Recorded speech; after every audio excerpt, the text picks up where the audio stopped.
días. Bienvenidos a su programa Hablemos de Ciencia, Tecnología y Sociedad. Yo soy Miguel Cabrera y hoy contamos con un invitado especial.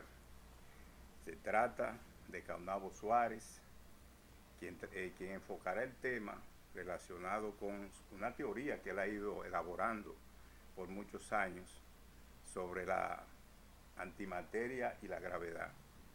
En ese sentido, nosotros esperamos que Caunabo, como siempre lo ha hecho, continúe contribuyendo con este programa, porque él siempre ha sido una persona que le gusta la investigación, le gusta exponer sus ideas en algunos espacios, y aquí él va a tener siempre este programa a su disposición. Buenos días, Caunabo Suárez. Buenos días, gracias Cabrera por la invitación. A tus órdenes aquí. Hoy trataremos un tema que, si nosotros hacemos un análisis concreto de lo que ha sido la ciencia, podemos ver que ya en los años de la época, vamos a remontarnos, de los grandes filósofos presocráticos, el caso de Tales de Mileto, que decía que el agua es el origen de todo cuanto existe. También tenemos a Anasímenes, que consideraba el aire como la sustancia fundamental de la creación de todo cuanto nosotros vemos. Y el otro, que era Anaximandro, el cual decía que había una sustancia especial indeterminada que le llamó apeiron. Es decir, habían siempre esas conjeturas sobre lo que ha sido la formación del universo, la creación de todo cuanto nosotros vemos ahora. Eso ha sido, en ese caso, esos pensadores presocráticos tenían una visión de la naturaleza. En griego, ellos le llamaban, tenían un concepto de lo que era todo lo que se ha creado, pero por eso se les decía que eran naturalistas, porque se basaban en fenómenos de la naturaleza, fenómenos que nosotros vemos y que sentimos. Pero ¿qué sucede? Que luego se trató de dar explicaciones variadas y más aproximadas a lo que ha sido la realidad. Han sido muy discutidas las teorías que se han expuesto sobre el origen del universo. Eso ha sido un debate permanente, Caunabo. No siempre lo que se ha hecho es perfeccionar la verdad, buscar la verdad más profunda, pero en el fondo los grandes clásicos de la ciencia, de la literatura y el conocimiento de la época de Grecia realmente permanecen y han dado pauta para seguir la investigación, aún desde ese tiempo. Desde allá fue que surgió la teoría atómica de la materia, de ese tiempo. Aunque la ciencia ha ido avanzando, Caunabo, de manera muy amplia, porque luego vinieron los grandes físicos y los aportes, por ejemplo, de Newton, Isaac Newton, el caso de Albert Einstein. Ha sido un desarrollo vertiginoso. Kepler, de Galileo, que fueron grandes Sí, de la ciencia en todos los sentidos, en este caso de la astronomía. porque la ciencia se separó, es decir, en las ramas de la ciencia, ya en el siglo XIX, fueron separando y se crearon las determinadas ramas científicas que vemos hoy. Es decir, la filosofía abarcaba en la época griega todas las ciencias. Es decir, el que era filósofo dominaba todas las ciencias conocidas en ese momento. Pero luego, a medida que se va desarrollando el proceso del conocimiento, ya en el siglo XIX se produce una demarcación, es decir, cada ciencia va tomando su puesto y su lugar. Una especialización en cada caso. En cada rama del conocimiento, y así vemos que surge la sociología, la psicología, es decir, todas las ramas la física, la química. Que eso es fruto de la propia necesidad humana, de su desarrollo, de su crecimiento, porque un especialista está más dotado de las condiciones para explicar los orígenes de las cosas que un conocimiento general. Sí. De ahí viene entonces la especialización de las distintas disciplinas del conocimiento en todos los sentidos. Pero como tú dices, así, la filosofía era la madre de toda la ciencia. Sí, así fue, que se fue surgiendo, pero en esa demarcación que se va tomando en cuanto a las diferentes ciencias, la física, que es la que usted más le ha prestado atención, y la física, la química, que son consideradas ciencias duras, porque son ciencias que tienen una explicación bien sólida de lo que es la realidad y se acercan mucho, porque nunca uno tiene el conocimiento de la realidad pleno. Absoluta. Es decir, plena y absoluta de la realidad no la conoce nadie, sino la ciencia lo que hace es aproximarse, una aproximación a la verdad y a la realidad. Sí. En este caso, por ejemplo, tenemos la física, que tiene elementos y ramas muy importantes, como es la astronomía, la astrofísica y esa área que son más abstractas, porque se relacionan con elementos que no son palpables ni vistos así como nosotros queremos, sino aparentemente son abstractas, pero son muy concretos. Son concretos, pero para el ser humano, para nosotros, resulta como a veces muy abstracto hablar cuando uno dice el universo, cuando uno dice las estrellas, aunque se ven, un trabajo pero en ocasiones lo que uno hace es que ve eso como algo muy fuera de lo común, de lo que es el acercamiento a la realidad y a algo concreto, aunque existen y tienen realidad, en realidad tienen existencia concreta.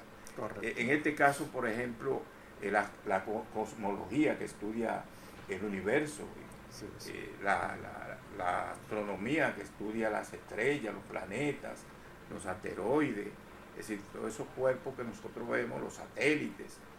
Cuando uno ve esas ramas de la física que son muy concretas, pero que para el que no se ha dedicado a eso, a ese estudio, le resulta un poco difícil comprender. ¿Cómo es que se estudia esto, verdad? Y cuáles son. Tan lejos que están las estrellas. Exacto. Por eso es que es interesante que nosotros ahora, primero, veamos algunos conceptos. Adelante. Sí, por ejemplo, esos conceptos de que, por ejemplo, la materia, ¿qué es la materia?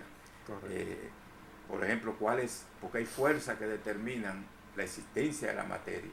Así es. Entonces, eso debemos de verlo, porque para el que no ha estudiado el efecto y lo que es la materia concretamente, yo recuerdo que no le decían, la materia es la sustancia de que están hechos los cuerpos, y ya ahí se quedaba. Pero no, en esta época de avance del conocimiento, no se ve la cosa así, sino que hay explicaciones todavía más profundas y de manera más clara de lo que es menester esclarecer y llevar la conciencia de la gente. Entonces, de la forma más sencilla posible. ¿Cómo enfocaríamos, cómo veríamos nosotros? ¿Qué es la materia? Mira, Cabrera, la materia es, como ya lo acabaste de decir, de todo lo que están hechos los cuerpos. Ahora bien, existe materia orgánica y materia inorgánica. Se entiende que la materia inorgánica es de donde surge la materia orgánica. Pero en el fondo, la materia orgánica y la materia inorgánica tienen la misma constitución física. O sea, están compuestos por los mismos átomos.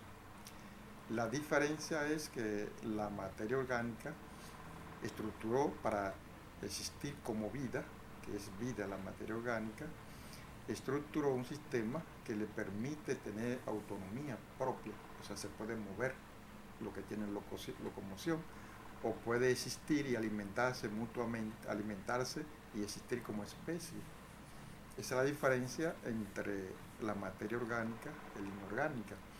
Y en ese orden, para organizarse de ese modo, creó en el proceso evolutivo de la materia las células. Estas células son centrales de energía que se alimentan de todo cuanto los seres vivos comen o se nutren, tanto de la bacteria, los virus, como los seres ya más grandes, más especializados, pues se nutren de la energía que traen del medio que les rodea. Y esas células son las que le dan vida a la existencia de la vida, es la que le permite permanecer nutriéndose porque lo que hacen ellas son como son centrales de energía, suministra la energía a todo el organismo para que siga existiendo a través de la nutrición. Las plantas traen los alimentos del suelo, nosotros los extraímos de las plantas y de los animales, el agua, todas esas cosas son parte de los nutrientes. Pero te decía que el átomo en la materia orgánica como el átomo en la materia inorgánica es la misma cosa. Un átomo de hierro es un átomo de hierro en cualquier lugar. La diferencia es cómo está organizado en sentido general para estructurar cada mecanismo. Por ejemplo, un átomo internamente, seguramente las personas creen que dentro de una roca no hay espacio en su interior, porque es muy dura, ¿verdad? Y se ve como que algo rígido, impenetrable, y que no hay espacio. Pues sí hay espacio. La roca está compuesta por átomos. Y los átomos son como si fueran bloques de construcción de esa roca. Y entre la unión de cada átomo y otro hay un espacio. Para algo mucho más curioso, en el interior de cada átomo de cualquiera que sea de la tabla periódica, existe también espacio dentro de él. Porque los átomos son lo que se denomina un microsistema orbital, que es lo mismo que ocurre con los planetas alrededor del Sol. Los planetas hacen una trayectoria alrededor del Sol y generan los ciclos incluso de las estaciones. Por ejemplo, en el caso de la Tierra se genera por los ciclos de las estaciones de la misma manera que da vueltas alrededor del Sol y también sobre su eje. En el átomo tenemos el mismo sistema orbital. El átomo está compuesto por protones, neutrones y electrones. La masa de todo el átomo, el 99% del átomo, está concentrada en el núcleo, que está compuesto por protones y neutrones. Y los electrones circulan en un sistema orbital alrededor de ese núcleo. Y forman lo que se denomina una nube electrónica. Es decir, y eso pasa en la materia inorgánica y en la materia orgánica. Ese sistema es inviolable para ambas cosas, pero eso son la misma cosa, y por eso la materia orgánica devino de la inorgánica como primera materia y luego se evolucionó y pasó a constituirse en vida esa materia, creando las células, que es el primer sistema de vida que se originó como células. En todos los animales, unos son unicelulares como bacterias y virus, y otros son multicelulares como el caso de nosotros, y la vida compleja como los animales, etc. Entonces, en realidad eso es la materia. La materia no es rígida, es discontinua, ese es el término correcto que se aplica, y existe por todas partes, y la vemos por todas partes. Pero hay otros sistemas de masas que son mucho más poderosos y más fuertes que la propia materia, que no lo vemos por todas partes. Hay un concepto que se emplea en la teoría que usted, Caunabo, expone, es el concepto de antimateria. Si la antimateria hay que ver qué diferencia existe entre lo que le llaman materia y antimateria, es decir, cómo se expresa esa antimateria en el caso de cómo podemos definirla, pero también cómo se expresa en el universo, en dónde está esa antimateria, porque la materia nosotros la vemos, pero la antimateria resulta como que no se ve. Muchos consideran que no podemos contactar la materia tan fácilmente porque se encuentra en la atmósfera, es decir, no está como diríamos una silla, una mesa, un micrófono, una cámara, es decir, una casa, un carro, es decir, que se ve concretamente que esos elementos que acabo de mencionar tienen compuesto de materia. Son objetivos y se ven. Sí, pero la antimateria no se ve. No se ve. Es decir, un concepto que se expresa, que se enuncia, pero en realidad, cómo uno determina el lugar donde se desarrolla y cómo se diferencia, podemos establecer una diferencia entre la materia y la antimateria. Cabrera, primeramente quiero que veamos ¿por qué existe la materia? Esa pregunta. Mira, En la naturaleza existen 4 fuerzas fundamentales, que son las que sostienen la existencia del universo y de todo cuanto existe. Esas 4 fuerzas fundamentales son la fuerza de gravedad, la fuerza del electromagnetismo, la fuerza nuclear fuerte y la fuerza nuclear débil. Te voy a hacer una salvedad. La nueva física, o sea, la nueva física después de Albert Einstein, ya no contempla en sus definiciones la palabra fuerza, porque para esa física moderna ya la fuerza no existe. Lo que existe son interacciones. Y se le dice interacciones porque cada una de esas fuerzas fundamentales que sostienen el universo, que si una de ellas falla, falló el universo completo, están moduladas, interactuadas por una partícula. Cada una de esas 4 fuerzas. Y por eso se le llama interacciones y ya no se le dice fuerza en términos físicos de la física moderna. Y esas son las siguientes. Por ejemplo, la fuerza electromagnética está intermediada por una partícula sin masa que se denomina fotón, que es la luz. Y la fuerza electromagnética es una sucesión de campos magnéticos y eléctricos. Y por eso la luz es onda y es partícula a la vez.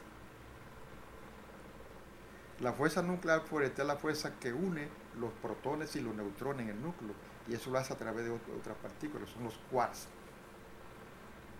A tal punto, eso es así, que ya no existe un protón fijo y un neutrón fijo. En millonésimas de segundos, constantemente están pasando de un protón a neutrón y de neutrón a protón, por la posición que ocupa determinado quarks dentro de la estructura del átomo. Así es la materia. La fuerza nuclear débil es esta que toma en cuenta las reacciones internas que se dan dentro de las reacciones nucleares que se dan dentro de la materia. Y la fuerza de gravedad es esa fuerza que todos conocemos, que aglutina, que une la materia, la compacta. Es la que hace que la materia no fuera una especie de sopa diversa de átomos por todas partes, sino que la une, la junta y forma cuerpos sólidos o de cualquier naturaleza, líquido, gaseoso o plasma, los distintos estados de la materia.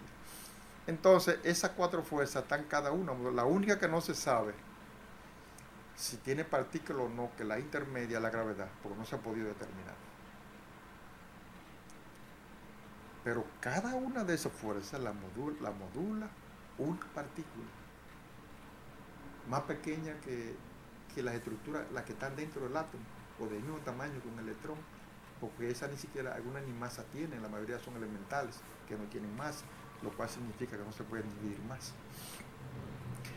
Entonces ahí está ese fundamento principal, que es lo que sostiene la materia en el universo, y es lo que da existencia a la materia en el universo, y si uno de ellas cambia una mínima parte, cambia el universo completo, una sola que cambia.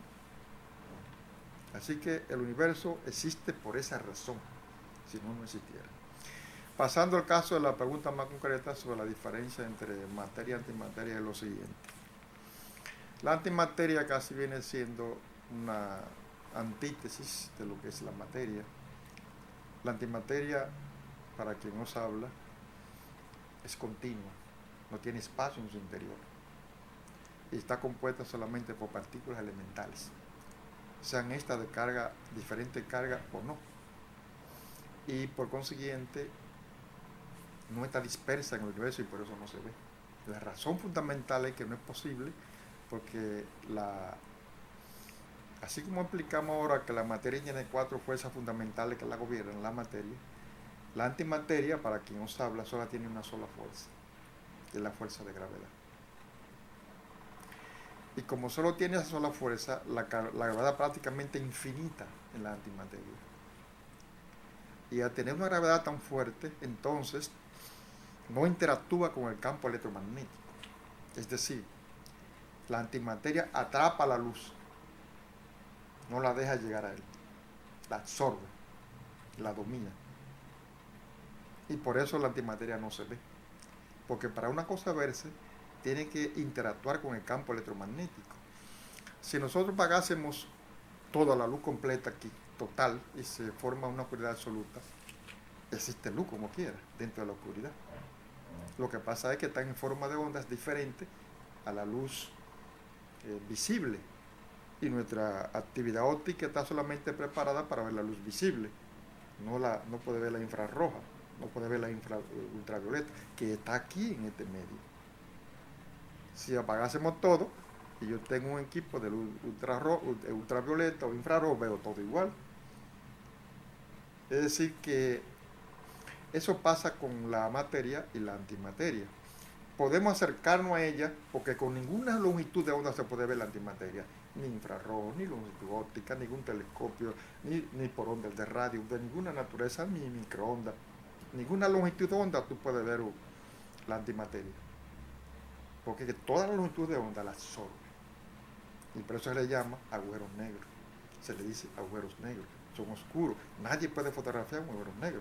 Y eso que tú ves en los libros y en las publicaciones son imágenes creadas por los telescopios y por la computadora, simulando lo que son de acuerdo a la masa que tiene y cómo es el agujero negro. Pero eso no se ve. Es oscuridad absoluta. Sí, pero hablando de la gravedad, antes se definía como la atracción que ejerce la Tierra sobre los cuerpos, es decir, la Tierra lo atrae hacia su centro. Pero ahora modernamente también se habla de que todas las partículas, todos los elementos que constituyen el universo, también se atraen entre sí. Ha habido también esa ampliación de la definición de lo que es la gravedad. Pero hay un hecho que hay que destacarlo y que hay que expresarlo, que es el problema de la diferencia existente entre una concepción que se dio de manera hace siglos, que fue expresada por Isaac Newton. Isaac Newton planteó una definición de lo que era la gravedad. Y luego Einstein, tomando como base esa definición que hizo Newton, la desarrolló. Entonces, ¿qué diferencia existe entre la definición y la apreciación que tenía Newton de la gravedad y el nuevo enfoque que hace Albert Einstein sobre esa misma gravedad, sobre ese concepto de gravedad, cómo él reelabora el concepto ahora para una concepción diferente de lo que es la física en ese caso de Einstein? Sí, mira, realmente Albert Einstein revolucionó toda la física. La física newtoniana, o sea, la física clásica que se tenía hasta Albert Einstein en 1916, es una física que no respondía a los distintos fenómenos que en ese momento ya se estaban conociendo. Y Albert Einstein elaboró una teoría, él se llama teoría de la relatividad general. Ya él elaboró dos, teoría de la relatividad especial en 1905 y luego en 1915 la teoría general de relatividad. En esa fue que planteó el asunto de la gravedad. Mira qué ocurre. Para Newton, la gravedad es una fuerza instantánea que se opera entre dos cuerpos. Por ejemplo, si aquí ahora pasa algo en el planeta Tierra, según la ley, según la física de Newton y la gravedad de Newton, instantáneamente en el Sol se da cuenta de que pasó algo en la Tierra. Y Albert Einstein dijo que eso no era correcto, que no era así, y tiene razón. Lo más rápido que hay en el universo es la luz, que recorre 300.000 kilómetros por segundo. La luz del Sol dura 8 minutos y 19 segundos para llegar aquí. Es decir, que recorre una distancia y un tiempo. ¿De qué manera una fuerza va a ser instantánea? ¿Cómo se conseguiría? Hay un espacio y un tiempo que hay que recorrer para llegar.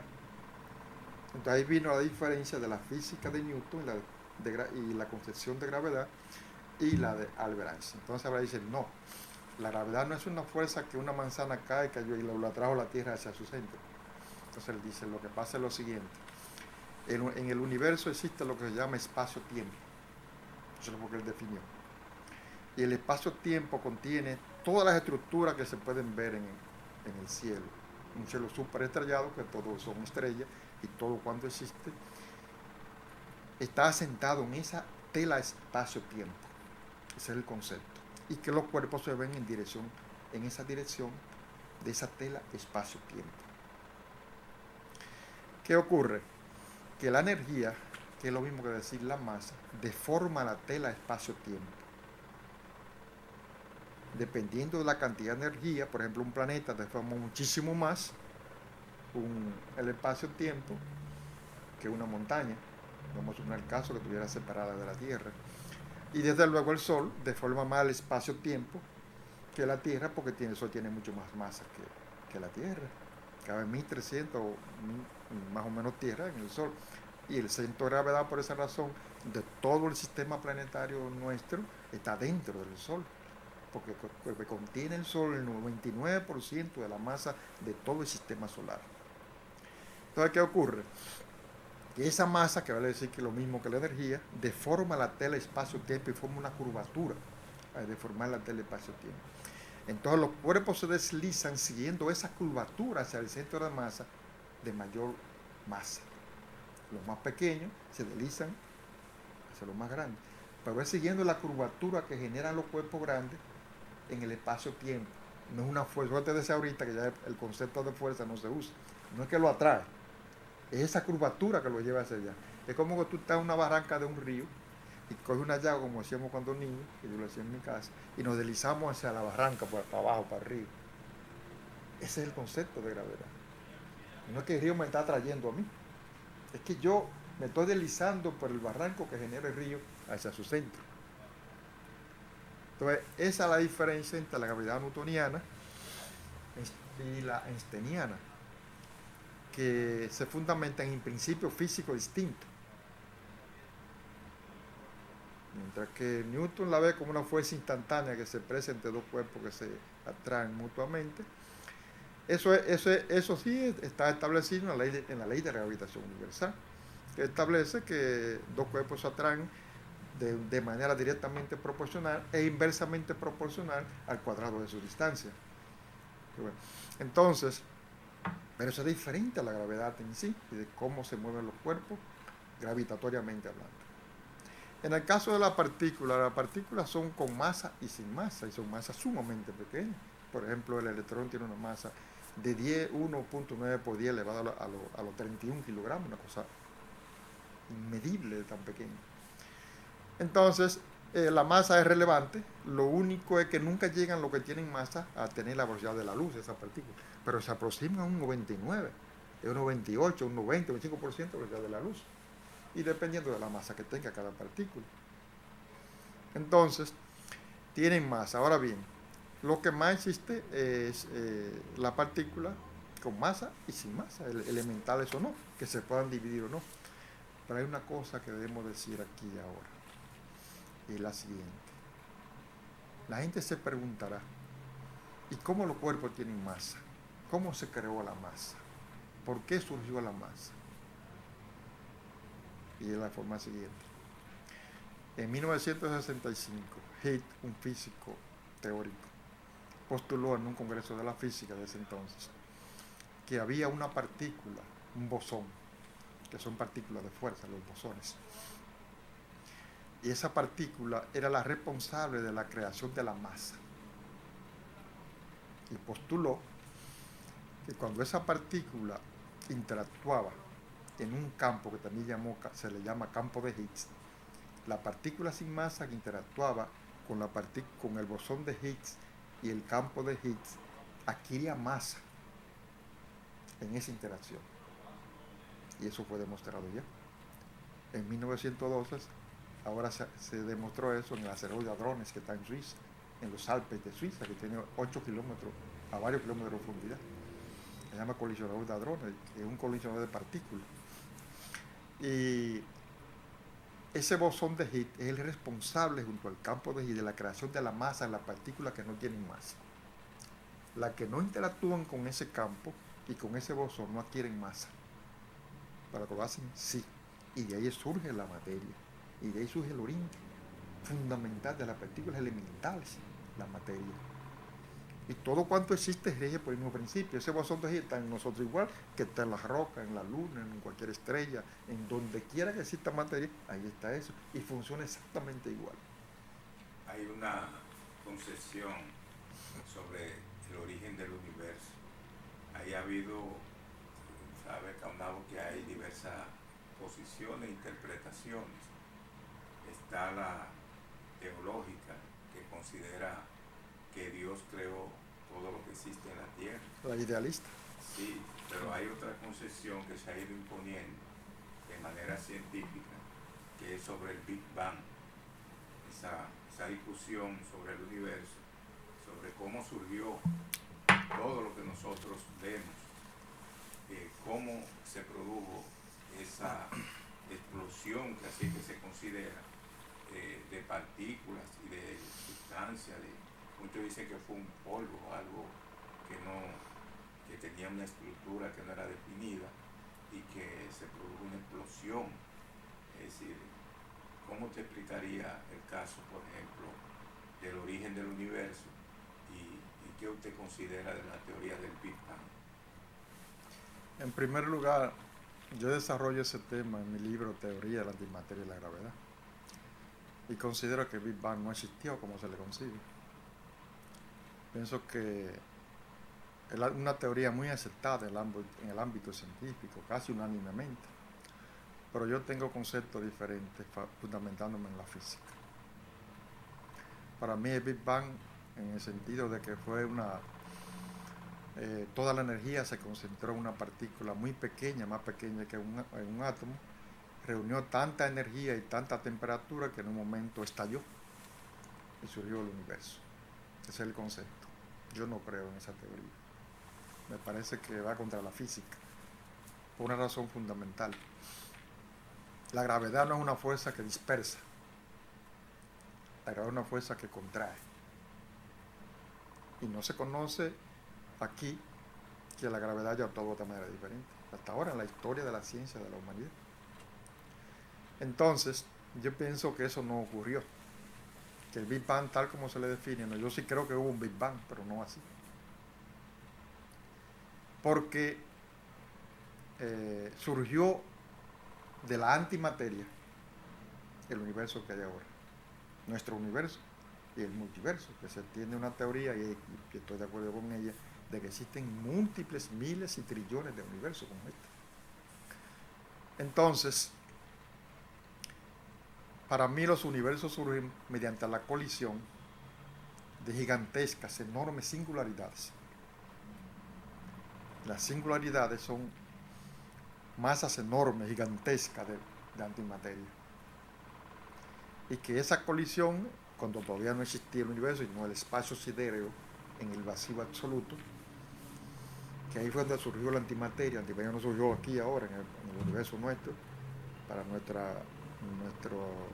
concepto, nuestro principio establecen, por mi parte, es que la antimateria existió antes del universo.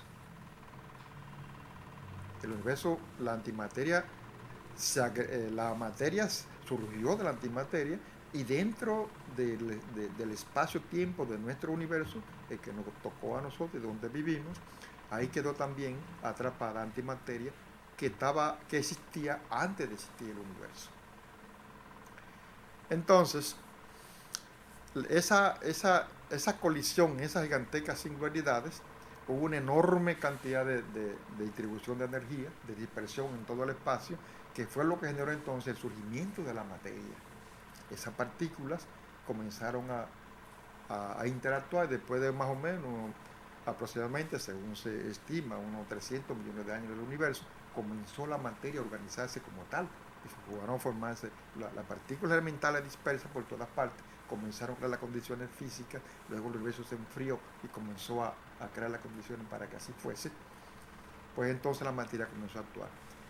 Pero antes de la materia, comenzó primero la antimateria a formarse en nuestro propio universo, formando agujeros negros, porque ese es algo que hay que desarrollar también. Y los agujeros negros en esencia son la antimateria del universo. Allí está la antimateria. Entonces, esa forma de explicar cómo surgió el universo difiere de la del Big Bang. ¿Y por qué planteamos eso? Los agujeros negros, existen lo que se llama agujeros negros estelares y agujeros negros que son originales, que para mí nacieron antes del universo, existían ya. Y los estelares son aquellos cuando las estrellas masivas y supermasivas o hipermasivas mueren cuando agotan todo su nutriente, que son el hidrógeno, carbono, oxígeno, etcétera, que va por capa gastándolo hasta que termina en el hierro y ahí muere la estrella. Entonces la estrella colapsa sobre sí misma. Y si tiene más o menos 20 masas solares o 30 masas solares, se convierte en un agujero negro. Por eso se llama agujero negro estelar. De ahí que entonces el Big Bang, ese colapso de esa estrella sobre sí misma, es como si surgiera un nuevo universo, microuniverso. No hacia afuera la explosión, es hacia adentro. La gravedad domina toda la estrella y colapsa sobre su núcleo, decompone todos los núcleos, todos los átomos que componen el núcleo de la estrella y se forma un agujero negro a partir de todas las partículas elementales que tiene ese núcleo. Entonces ese es el concepto de desarrollo en el libro nuestro, La teoría antimateria de gravedad, porque físicamente, dentro de las leyes físicas, no es probable que se cree un universo por estallido, porque la antimateria no conoce el estallido. ¿Sabe por qué? Un principio básico, porque no tiene espacio-tiempo. No hay espacio. Y donde no hay espacio, no puede haber explosión. Para haber explosión necesita espacio. Eso es fundamental. Y físicamente no existe espacio dentro del agujero negro, aunque Stephen Hawking estableció un concepto que se llama la evaporación de los agujeros negros, que nosotros consideramos que pudieran existir, porque eso no está demostrado, es una teoría de él. Pudiera ser, pero ¿qué ocurre? El proceso de crecimiento de un agujero negro es millones y millones de veces superior al proceso de evaporación. ¿Cuándo se va a evaporar un agujero negro completo? Cuando no haya materia. ¿Y cuántos trillones de años terrestres duraría ese agujero negro para evaporarse? Ya no existiría el universo, ni siquiera. De modo que es una teoría que no contraviene tampoco nuestro concepto, lo que establecemos en la teoría de la antimateria de gravedad. No sé si me estoy dando Sí, no, está claro eso, pero en este caso también hay un concepto, además de el que usted bien detalla, que son los agujeros negros. Sí, eso está bien explicado como usted lo concibe en su obra, en su libro, que usted ya expone una teoría sobre la antimateria y la gravedad. Pero también hay algo que en la cosmología que estudia el universo, que se habla mucho y se está discutiendo bastante, que es el problema de la materia oscura, y también se habla de la energía oscura. Esos conceptos son un poco difíciles de entender, para las personas que no tenemos esa formación sobre la física y sobre elementos ya más avanzados de lo que es el problema cosmológico y cómo se manifiestan, cómo ustedes lo ven. Pero hay que ver en qué consisten esos dos conceptos que se usan actualmente y se está usando mucho en física, que son la materia oscura y la energía oscura. Mira, ese tema yo lo desarrollo también en mi libro. Y para mí no existe ninguna de las dos. Ni la materia oscura, ni la energía oscura. Pienso que la ciencia se ha dispersado mucho en ese ámbito y actualmente invierte decenas de miles de millones de dólares para lograr conseguir un átomo de materia oscura. Y a la fecha es imposible. Hay estructuras enormes de miles para eso nada más, para conseguir a 10 kilómetros debajo de la Tierra hay laboratorio para eso, para que pase todo nada más en un sistema preparado y ver si se capta aunque sea un átomo. Ha sido a la fecha infructuosa, es imposible. Y yo no digo que no existe porque no se haya demostrado y no se haya conseguido tener lo mínimo de materia oscura. Lo digo es porque en realidad no existe. Para mí no existe. ¿Sabe por qué no existe? Porque la naturaleza es muy sabia. La naturaleza solo crea lo necesario, no sobreabunda, no tiene cosas de más. Y si ya existe la materia normal, la bariónica, que es como se le llama, que es todo lo que está compuesto de todos los cuerpos, y si ya existe la antimateria, ¿para qué otro tipo de materia? Para la naturaleza. La naturaleza no actúa como nosotros, con la psique, que tenemos conceptos errados. La materia, la naturaleza todo lo prevé antes de que ocurra. Y así es que funciona la evolución. El salto de una especie a otra y la creación de nuevas especies, eso no surge, llegó aquí. No, eso está previsto en el proceso evolutivo, en el código genético de los seres vivos, y eso lo creó la naturaleza así. De igualmente en la materia inanimada, la materia inorgánica, que es la que se refiere a esto que estamos tratando, ¿para qué serviría un tercer tipo de energía o de materia para la naturaleza? Para nada, porque con las dos son suficientes. Entonces, ¿qué ocurre?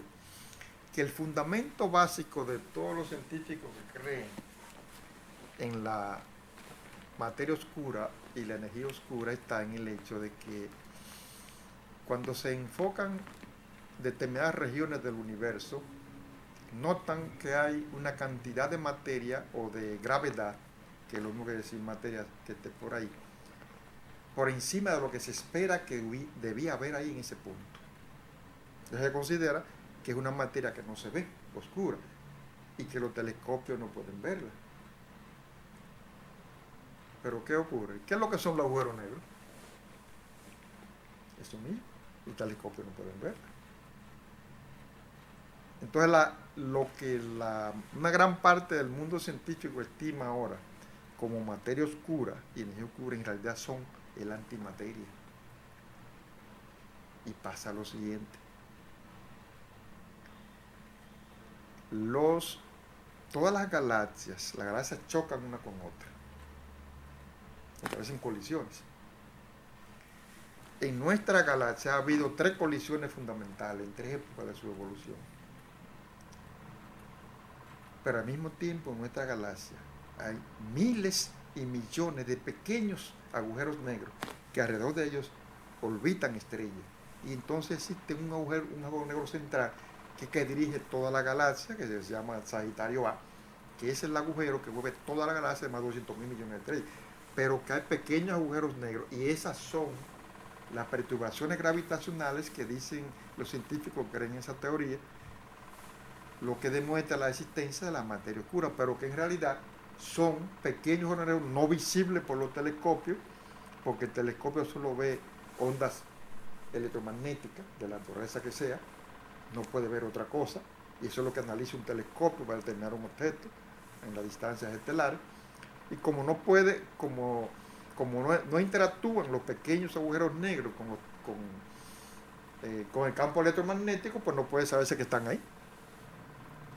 Ahora el grande sí lo sabemos, es supermasivo que está en el centro de la galaxia, porque ese es inmensamente grande, pero los pequeñitos no podemos detectar lo que se llama su horizonte de eventos, que es una parte que rodea todo un agujero negro de millones y billones algunos tienen hasta años luz. Por ejemplo, actualmente hay un agujero negro que recientemente se ha descubierto, que está nada más y nada menos que 17.000 millones a 12.000 millones de distancia de aquí, y tiene 17.000 millones de masa a la que tiene el Sol. Y su diámetro de ese agujero negro, que se llama J159, ese agujero negro tiene un diámetro de 7 años luz. ¿Sabe qué significa eso? La estrella más próxima que está a nuestra estrella solar y a nosotros es la Alfa Centauri. La Alfa Centauri está a 4.3 años luz de nosotros, de distancia de aquí. Y ese agujero negro tiene el doble, casi el doble, de la distancia que hay de esa estrella aquí, de su tamaño. Y ahí es que yo me fundamento para decir que el origen del universo fue por la colisión de esos agujeros negros súper masivos. De esa colisión surgió nuestro universo, mucho más grande que eso. Ahora, el universo, tal y como lo vemos, también las estrellas, los planetas, es decir, nosotros vemos un sistema solar y cuando analizamos esa forma en que están estructurados, debemos de saber que no actúan de manera independiente en sí, sino que hay como una interrelación entre todos esos elementos básicos que forman todo lo que existe. Entonces, en este caso, nosotros podemos decir y definir de manera resumida, claro está, el sistema solar, el universo, las estrellas, los planetas.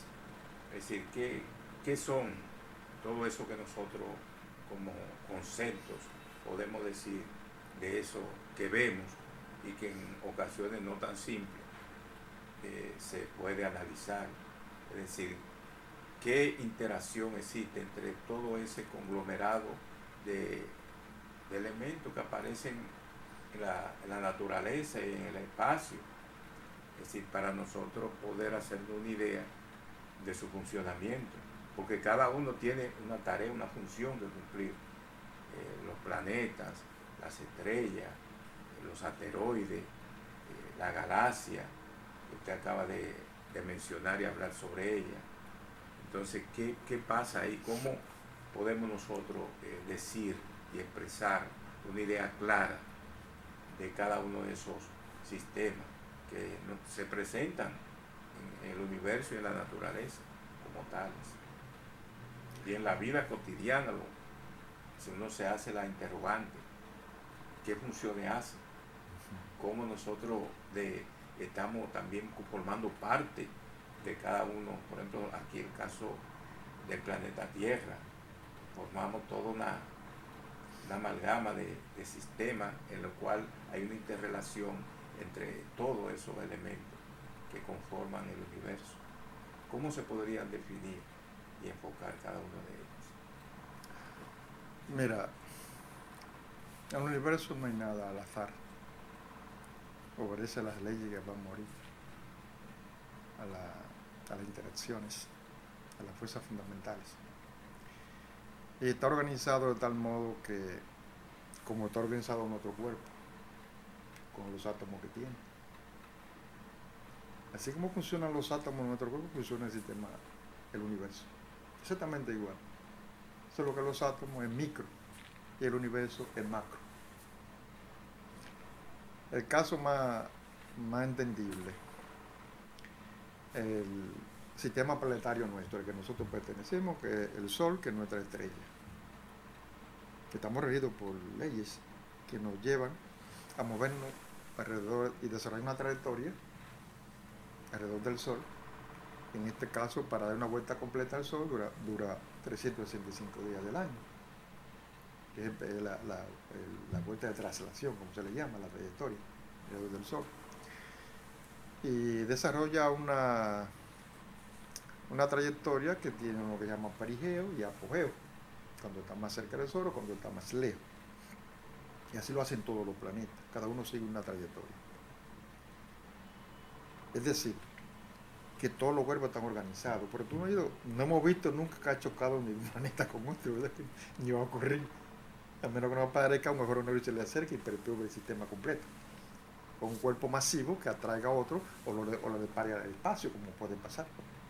Nosotros podemos ser disparados al espacio también, porque no hay cosa más peligrosa que el espacio. La vida en un planeta está siempre pendiente de un hilo en el espacio. Aquí nos sentimos muy seguros todos de que todo está normal y que todo es una maravilla. No es así. La vida, cualquier tipo de vida, inteligente o no, le da trabajo asentarse en un planeta, porque es demasiado peligroso. Existen los choques, existe que un asteroide grande venga aquí y destruya la Tierra, como ha pasado varias veces, casi la ha destruido toda la vida en la Tierra. Hay 98% de la especie, eso ha pasado y está registrado todo científicamente. que venga un rayo de láser que se generan cuando estalla la supernova. Con un rayo láser, no un rayo gamma, que esterilizaría nuestro planeta entero, que nada de vida quedaría. Si coincide la trayectoria de uno de esos rayos gamma, cuando hay una explosión de supernova, que es una estrella, que estallan como supernova, si eso chocara con nuestra Tierra, la esterilizaría, como un autoclave cuando tú te lo pones a matar la bacteria. Así quedaría arrasado el planeta. Pero también tenemos peligro del propio Sol, que está allá arriba y cerca de nosotros. Hay lo que se llama viento solar, eyección de masa solar, que son partículas que salen de su a grandes velocidades y a veces eso se aloca y salen enormes cantidades, que ha ocurrido y ha dañado todos los sistemas digitales en el pasado que había, eso está todo registrado. Incluso ahora hay satélites para eso, para chequear el viento solar y cómo va el Sol en su trayectoria, cómo evoluciona. Diariamente hay un informe en el planeta Tierra de cómo está el Sol, cómo se está comportando. Porque aquí todo esto pende de un hilo. Si esas partículas penetran a la Tierra, y la única hay una sola forma para que no penetren, y es el campo magnético de la Tierra. Pero ocurre que todas las cosas tienen una capacidad. Lo que nosotros construimos tiene una capacidad, todo. Si el campo magnético se ha arrumado por una cantidad enorme de viento solar, pues toda esta cosa se va a pique. Y nuestra tecnología nos lleva a cero. De nuevo. ¿Qué ocurre? El sistema solar está organizado así, pero el sistema solar, ¿en torno a quién gira? A la galaxia. La galaxia, ¿en torno a quién gira? A una estructura galáctica también. Y esa cual en torno a quién gira? A otra estructura superior. O sea, es una cadena mediante la cual todas las estrellas giran en torno al agujero negro. Como nosotros, nuestro sistema solar, todos los planetas giran en torno al Sol. Pero ocurre que eso no se hace caminando como nosotros. Nuestro planeta se mueve a 103.000 kilómetros por hora. Pero el sistema solar se mueve a 800.000 kilómetros por hora alrededor de la galaxia. Pero la galaxia se mueve a 2.3 millones de kilómetros por hora en torno a la estructura superior galáctica. O sea, ahora nosotros estamos sentados aquí y vamos, ¿sabe a qué velocidad? A 3.3 millones de kilómetros por hora en el espacio. Aquí estamos supuestamente detenidos, pero en el espacio vamos a esa velocidad. Y creemos que todo es muy tranquilo, muy santo. No, nada de eso. El espacio no es así. Entonces, esa es la estructura organizativa del universo. Y la luna, que tienen los planetas. Nosotros tenemos nuestra luna, Júpiter tiene la suya, Saturno, Urano, todo. Júpiter tiene 8. Entonces, y todas giran en torno a ese planeta. Y entonces el planeta con su luna gira en torno al Sol. Y entonces eso gira en torno a la galaxia. Entonces la galaxia a unos super agujeros negros del centro galáctico que se mueven también en torno a otros. Y una teoría que yo gozo en mi desarrollo de la antimateria de gravedad es la siguiente, y es que el universo tiene un centro, y ese centro es un super, hiper agujero negro, y que ese es responsable de mover la materia y la antimateria que existe en nuestro universo. O sea, todo es un orden, no es al azar. Sí, ¿cuál es la importancia, Caunabo, porque la astronomía, según veo la explicación que usted está haciendo y la elaboración que lo tuve también hojeando el libro sobre su teoría de la antimateria y la gravedad, se nota que la astronomía tiene mucha importancia para uno ver la realidad en que se vive, porque cuando usted dice que nosotros en estos momentos estamos girando a una velocidad tal, a veces uno como que no concibe esa idea, pero es una realidad. Sí. que hay que aceptarla. Entonces, lo que quisiera es saber qué importancia usted le ve al estudio de la astronomía y a su difusión en República Dominicana, porque estos temas de astronomía casi no se difunden, ni se discuten, ni se analizan. Aquí la astronomía como que no tiene esa aceptación como pues, parte del conocimiento, como rama que viene de la física. ¿Cuál es su parecer con relación a eso? Mira, tiene tanta importancia que tiene que ver con la existencia misma de la vida en la Tierra. Y tiene que ver también con el desenvolvimiento económico en la Tierra. Sí. Y eso es así, porque imagínate tú, si nosotros tuviéramos satélites de comunicaciones, tuviéramos que tener barato, ¿verdad que sí? Pudiéramos tenerlo. O hasta gratis si hubiera un gobierno que lo hiciera. Y todas las cosas son tan valiosas como, por ejemplo, la existencia misma, el saber cómo están las erupciones solares y el viento solar tiene que ver con nuestra existencia. Pero en el desarrollo de la astronomía, esa es la punta de lanza de toda la tecnología actual. Las investigaciones, la ciencia espacial Sí. es la que aporta la mayor cantidad de conocimiento en el área de la medicina y en otras áreas. Todas esas nuevas tecnologías médicas que hay, todas se han desarrollado en la ciencia espacial. A la Internet, ¿dónde se desarrolló? En la ciencia espacial. La necesidad de enviar grandes volúmenes de datos desde el espacio. Entonces, todas esas cosas hacen que la astronomía sea fundamental para la especie humana y para la República Dominicana, que está sumamente atrás, porque no tiene una universidad que se interese por ello.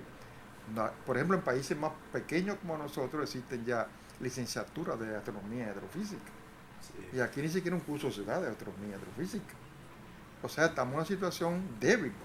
Para todos los sentidos nos sirve la astronomía, la importancia que tiene. Para la agricultura, para el clima, para las telecomunicaciones. La guerra de Ucrania es una guerra espacial, no es una guerra cualquiera. Así que esa es más o menos la interpretación. Hay una palabra de despedida, Caunabo, con esa importante exposición sobre la astronomía, la cosmología y su importancia en el país. Una despedida del público que se ha quedado entusiasmado con yo estoy seguro que tiene un entusiasmo de seguirlo escuchando, con esas exposiciones tan actualizadas sobre astronomía. Bueno, me alegraría si una buena parte terminó de oírme, porque estos son asuntos a veces cansables, Sí. que cansan. Pero con una parte suficiente nos alegraría muchísimo. Lo que podemos decir es sobre todo hacer un llamado a las universidades dominicanas para que se interesen por la ciencia espacial, sobre todo la astronomía y la astrofísica. No podemos estar de espalda a la ciencia. El concepto que se tiene ahora que la inversión de $1 en ciencia espacial da una retribución de ganancias de 99 centavos de dólar. La gente cree que se está botando el dinero en el espacio, como dicen millones para botarlo en el espacio. No, ese dinero, eso es lo que da más rentabilidad. Así que esa es nuestra petición. Muchas gracias. Gracias a ti por la invitación. No, gracias a usted, Caunabo, por estar aquí en este programa que yo espero que no sea el último. Esto es un inicio de ver todas esas posiciones, esas inquietudes que Caunabo ha ido estudiando y analizando e investigando. Será hasta el próximo lunes con Hablemos de Ciencia, Tecnología y Sociedad con Miguel Cabrera. Hasta el próximo lunes. Muchas gracias.